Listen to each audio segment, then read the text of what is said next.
Halo semua, di video ini saya mau share tentang tips buat web developer ya. Beberapa tips untuk jadi lebih efisien dan lebih produktif dalam bekerja.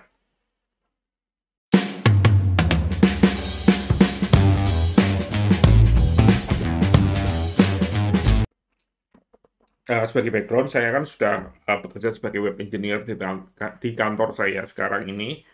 Itu sudah lebih dari 7 tahun, dan sebagai WordPress developer sendiri, full time itu sudah mungkin lebih dari 10 tahun yang lalu ya.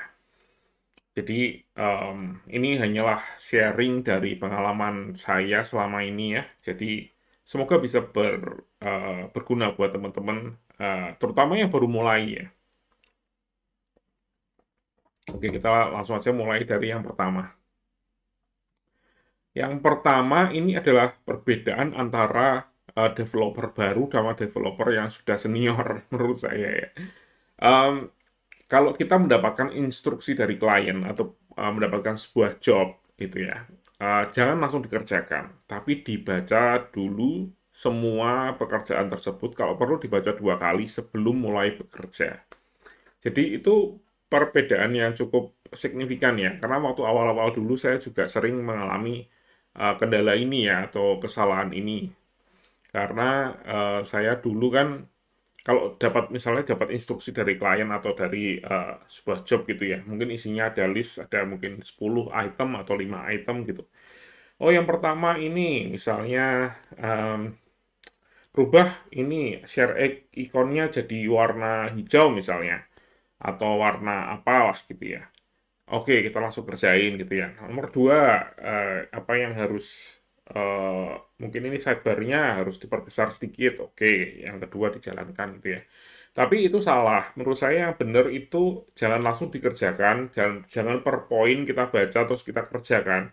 Baca dulu semuanya, ketahui apa yang klien itu berusaha untuk lakukan, dan baru mengerjakan itu setelah semuanya itu clear dan jelas gitu ya. Karena ada banyak sekali hal yang kadang tidak perlu untuk dikerjakan atau kliennya secara tidak benar atau mungkin nggak sengaja ya, itu membuat instruksi yang salah atau tidak masuk akal gitu ya. Dan itu akan membuat kita jauh lebih efisien dan lebih cepat untuk ngerjain sesuatu karena kita sudah tahu dulu secara global yang diharapkan oleh klien itu seperti apa, tujuan akhirnya itu seperti apa, sehingga kita bisa lebih efisien mengerjakan semuanya. Misalnya kalau ada poin-poin, misalnya ada 5 poin atau 10 poin. Yang pertama itu ganti ini jadi hijau, terus nanti poin kelima itu juga mengganti hal yang lain menjadi warna yang sama hijau juga. Kalau ini kita sudah baca, poin satu dan poin 5 misalnya, itu kan sama-sama membuat sebuah elemen jadi warnanya hal yang sama. Itu bisa kita kerjakan sekaligus dalam waktu yang sama. Mungkin kita butuh waktu 15 menit untuk mengerjakan satu hal, eh, mungkin poin pertama dan poin kelima, jadi total jadi kita habis setengah jam. Tapi kalau kita sudah tahu duluan, kita baca duluan semuanya, dan kita tahu, kita mungkin bisa mengerjakan kedua ini dalam waktu 15 menit atau cuma 20 menit aja dari awalnya. Jadi kita bisa lebih cepat bekerja sekitar 10 menit, dan itu adalah eh, sebuah efisiensi yang cukup cukup signifikan ya, karena hampir double ya efisiensinya. Bayangkan kalau itu terjadi di setiap kali kita dapat job ya, tentunya kita jadi lebih kelihatan kelihatan keren gitu. Wah, ini orang hebat sekali gitu. Dan jadi lebih mindful juga ke klien karena klien juga pasti akan melihat bahwa kita itu sebagai seorang developer itu cukup mature untuk diajak diskusi, karena ketika kita membaca semua dari klien, kita bisa melihat ada misalnya ada sesuatu yang kurang jelas atau kurang pas, kita bisa tanyakan lagi ke kliennya untuk lebih memperjelas kenapa kok yang A di poin satu kita suruh pinginnya diganti seperti ini, padahal di poin yang ketujuh misalnya itu kita membuatnya seperti ini sehingga nggak sinkron gitu misalnya. Jadi kita harus baca dulu semuanya, kenali dulu semuanya, baru setelah itu kita baru mulai bekerja. Memang makan waktu ya, dan itu waktu kita bill ke klien tentunya. Oke. Poin yang kedua, ini juga sering saya lakukan dulu ya waktu awal, yaitu jangan nge-rewrite sesuatu atau jangan ngebikin atau memperbaiki sesuatu yang di luar scope. Jadi misalnya gini, kita kan disuruh untuk misalnya mengubah navigasinya misalnya menjadi sesuatu yang lebih bagus atau desainnya dirubah, diredesain dan lain sebagainya. Ketika kita lihat kode yang ada di situ, wah kok kodenya kayak gini, mungkin kita bukan yang nulis ya, karena mungkin itu dikerjakan oleh orang lain dan lain sebagainya. Kayaknya ada yang salah, ini harusnya diperbaiki dengan lebih efisien, kita bisa mengubah logiknya menjadi lebih baik gitu ya, bisa lebih baik dan lebih jelas misalnya. Kalau misalnya itu hanya butuh waktu 5 menit, itu mungkin oke-oke saja. Dan simple sehingga nggak perlu untuk dites lagi ya. Tapi untuk sebagian besar kerjaan, hindari melakukan rewrite ke hal yang tidak berhubungan langsung atau nggak secara langsung berhubungan dengan kerjaan kita gitu ya. Misalnya kita disuruh untuk kerjain mengubah misalnya tadi ya, misalnya navigasi, kita nggak perlu lagi ngubah misalnya logonya kurang bagus nih sistemnya, misalnya tadinya pakai file JPEG gitu, kita mau ganti SVG misalnya, itu nggak perlu gitu ya. Kita bisa bilang ke klien, waktu kita lihat ini kayaknya perlu diubah deh menjadi SVG, sehingga kalau di resize di mobile juga hasilnya lebih bagus misalnya. Itu bisa kita komunikasikan ke klien, tapi jangan pernah ngupdate hal tersebut ketika itu tidak ada hubungannya sama sekali dengan kerjaan yang kita kerjakan saat itu, yang kita dibayar untuk itu. Alasannya, yang pertama, kita bisa lebih cepat kerjanya. Yang penting beres gitu ya, yang penting beres dan yang penting yang diminta oleh klien semuanya itu perfect gitu ya. Dan kita bisa memberikan hasil yang optimal di situ. Kalau ada lain yang perlu diupdate, selalu minta kerjaan baru itu dipisahkan eh, di kerjaan yang berbeda. Sehingga yang kedua adalah ketika kita ada tim QA atau tim quality assurance atau tim yang ngetes website tersebut, mereka juga bisa ngetes hanya di elemen yang kita bikin gitu ya, nggak perlu ngetes hal yang lain karena nanti budgetnya akan membengkak. Dan ketika budget itu membengkak, misalnya kita dikasih waktu 3 jam untuk memperbaiki navigasi, tapi keluarnya jadi 4 jam, kan yang 1 jam siapa yang bayar, ya kan? Kalau dibayarkan oleh klien, kita bisa tagih ke dia, tapi ketika dicek, oh kok bisa sampai lebih dari 3 jam yang kita anggarkan, itu kan jadi ribet. Oh, karena ini saya mau perbaiki headernya juga sekalian. Nah, ya kalau mereka memang ada budget ke situ, kalau memang itu bukan prioritas mereka, ya jangan sampai kita harus menghormati lah ya, menghormati budgetnya klien, waktunya klien, dan jangan sampai ketika kita ngedit misalnya logonya kita edit ternyata setelah kita deploy bermasalah, itu kan jadi masalah yang jadi PR lagi untuk menjelaskan lagi ke klien gitu ya. Jadi kalau dapat sebuah kerjaan, tahu skopnya seperti apa, dan kerjakan sesuai dengan skopnya ini. Kalau ada hal lain yang kita lihat ketika kita lihat itu ya, kita bikin kerjaan yang kita nanti komunikasikan ke klien. Kalau klien oke, baru kita kerjakan. Karena kan setiap kali kita kerjakan membutuhkan waktunya kita, dan pastinya waktunya kita kan harus dihargai juga.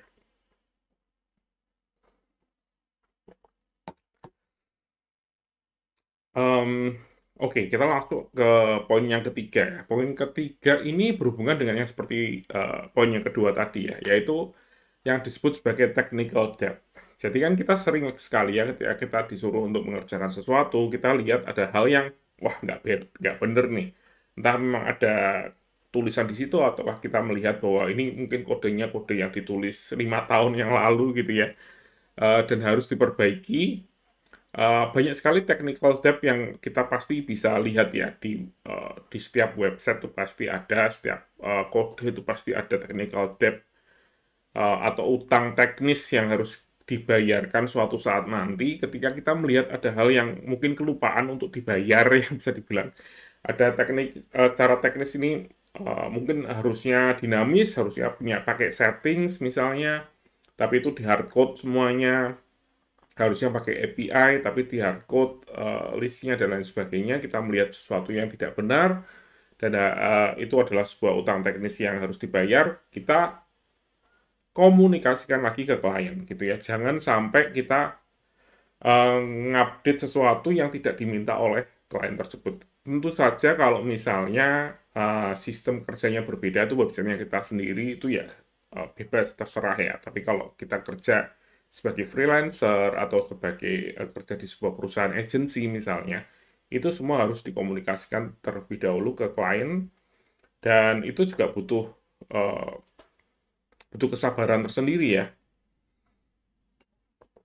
Dan semuanya kalau bisa untuk technical debt sendiri biasanya ada waktu tertentu di mana klien ini memang punya budget untuk itu. Jadi nggak setiap kali kita ngupdate sesuatu kita harus eh, ngebenerin semua kode yang ada yang berhubungan dengan itu, tapi bisa jadi semuanya itu sudah ada planningnya dan ada diskusi terlebih dahulu mungkin sama tim sebelumnya kita dan lain sebagainya. Jadi harus ada komunikasi di situ untuk technical damage kan mungkin dari kliennya mungkin menganggarkan saya nggak tahu mungkin biasanya 20 jam atau 30 jam untuk ngeberesin sesuatu yang dari dulu tuh memang jadi masalah gitu ya dan itu bisa mungkin dilakukan 2 bulan sekali atau 3 bulan sekali gitu ya jadi itu tergantung dari tiap-tiap klien seperti itu tapi ya untuk technical debt jangan dibayar sama kita sendiri tapi selalu komunikasikan dengan klien. Oke, yang keempat, poin keempat itu adalah berpikir itu juga kerja, gitu ya. Jadi kerjaan kita sebagai web developer atau sebagai developer atau coder ya, itu sebenarnya bukan berbeda dengan tukang ketik ya. Jadi kadang ada problem yang sangat rumit sekali, dan kita harus mikir dulu, kita mungkin harus pergi ke gym misalnya, kita sambil jogging di treadmill, terus kita sambil mikir, oh ya akhirnya ketemu jawabannya, atau kita sambil di kafe minum kopi dan kita sambil mikir, terus akhirnya oke ketemu jawabannya, dan ketika kita ngetik jawabannya, itu mungkin cuma butuh waktu 15 menit, 30 menit, tapi bukan berarti waktunya kita bekerja itu hanya 15 menit atau 30 menit ketika kita ngetik itu ya. Jadi kalau menurut saya itu oke-oke aja dan sah-sah aja untuk misalnya ya ini kayaknya susah banget deh. Saya mau keluar dulu jalan-jalan bentar biar pikirannya agak rileks gitu ya. Kita jalan-jalan sebentar untuk cari solusinya sambil jalan-jalan eh, di kompleks rumah misalnya. Kita pulang mungkin baru nanti malamnya kita kerja lagi dan lebih fresh dan ya hasilnya oh ketemu juga 15 menit selesai gitu ya misalnya. Akhirnya saya ketemu nih solusinya untuk bikin kode tersebut. Kalau saya sih sah-sah aja kalau misalnya saya mau ngecas ke klien mungkin 30 menit atau 45 menit atau 1 jam tergantung dari kerumitan dari permasalahan tersebut yang saya solusikan gitu ya. Nggak harus terus saya duduk di depan mejanya dan saya ngetik itu 15 menit terus yang bisa saya caskan ke klien cuma 15 menit dari waktu yang saya itu menurut saya juga nggak bener ya karena kan kerjaan kita kan bukan tukang ketik tapi problem solver. Jadi kadang mungkin ada beberapa orang yang kok saya rasanya kerja sehari kok tapi kok cuman kalau saya timer kok di depan komputernya cuman 5 jam misalnya. Padahal kok rasanya mestinya sudah 8 jam lebih gitu ya. Mungkin mungkin hal-hal seperti ini yang terjadi. Mungkin kita eh, sambil santai dulu sebentar gitu ya. Tapi jangan terus yang dicaskan ke klien 18 jam juga ya. Atau saya tadi sebelum menemukan solusi saya tidur dulu. Jadi saya tas semua ya 8 jam 1 malam ke klien. Ya nggak gitu juga sih ya. Jadi ya pakai pakai perasaan juga lah ya untuk ngecas berapa biayanya ke klien. Terus yang poin yang kelima itu adalah selalu over communicate. Apalagi saya sebagai pekerja remote, jadi saya dari awal itu ya memang ada beberapa klien yang offline. Yang saya dulu ya, zaman dulu itu saya ada beberapa klien yang memang saya datang ke perusahaan untuk menawarkan eh, jasa saya sebagai bikin website dan lain sebagainya, tapi 99% pekerjaan yang saya lakukan itu semuanya over internet ya. Jadi semuanya itu dilakukan lewat email, lewat task manager apa ya, lewat GitHub dan lain sebagainya. Lewat Slack, WhatsApp ya, semuanya text based ya biasanya. Memang ada gambarnya, kadang ada video, kita bisa zoom, tapi selalu buat saya itu over communicate. Jangan sampai kita tuh malu untuk menanyakan sesuatu yang kita nggak tahu, Em, karena itu akan jadi masalah besar ya ke depannya. Jadi selalu over communicate. Kalau ada yang kita nggak jelas sama sekali atau nggak jelas sedikit aja dan kita ragu, lebih baik ditanyakan terlebih dahulu. Nggak masalah kelihatan bodoh daripada ketika kita ngabisin waktunya dia dan kita ngabisin waktunya kita juga gitu ya. Jadi selalu eh, sedikit lebih pede itu lebih baik ya, dan kita lebih baik untuk komunikasi aja dengan klien dan kita perjelas semua detail yang kita mau bicarakan. Bikin poin-poin, klarifikasi lagi, kasih deskripsi di tiap poin tersebut ya, sehingga semuanya itu benar-benar jelas dan masing-masing tuh tahu apa yang diharapkan dan apa yang diinginkan dari hasil yang ada ya. Dan kalau ada hasil yang tidak sesuai, kita harus juga memberikan semuanya sedetail mungkin. Oke, poin yang keenam, eh, ngetes kodenya kita sendiri ya. Kita harus melakukan QA secara mandiri ya, semuanya. Kita harus melakukan QA di staging atau di development side atau di lokalnya kita. Kita harus memastikan semua fiturnya tuh benar-benar em, bekerja dengan baik ketika kita melakukan itu. Kita ngetes itu ya, semuanya itu semua harus bekerja dengan baik.